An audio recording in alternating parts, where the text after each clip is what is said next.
The PE pretest is one of the most important steps in the EV charging station testing process.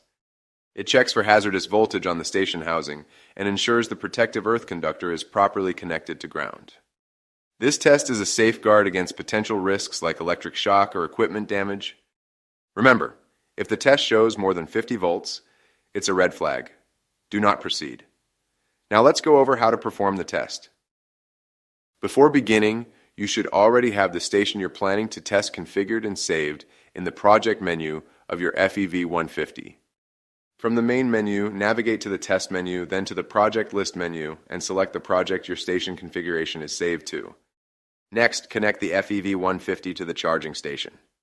Use the appropriate plug adapter, Type 1 or NACS, and insert it into the station's connector. Make sure the connection is secure. Finally, locate the PE pretest sensor on the FEV150. This sensor is on the front of the device. During the test, you'll need to place your bare finger on this sensor to complete the circuit. Remember, no gloves during this step. Now you are ready to begin the test. Note that you should avoid touching the charger and its housing during the test in order to ensure safety and accuracy. From the project menu, select the station configuration that you saved for the charger you are working on. Then, with station highlighted, press F1 or select to display available station tests. Highlight the PE pretest and press F1 or select to open the test screen. To start the test, press F1 or start. The FEV150 will prompt you to touch the PE sensor with your finger.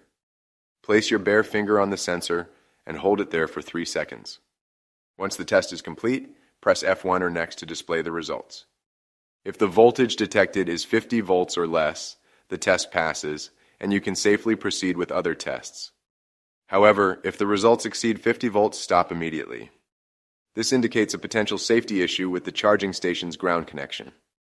Disconnect the FEV150 and investigate the problem before moving forward. Note that, when reviewing test results on the FEV150, past results are marked with a green check, while failures are flagged with a red X.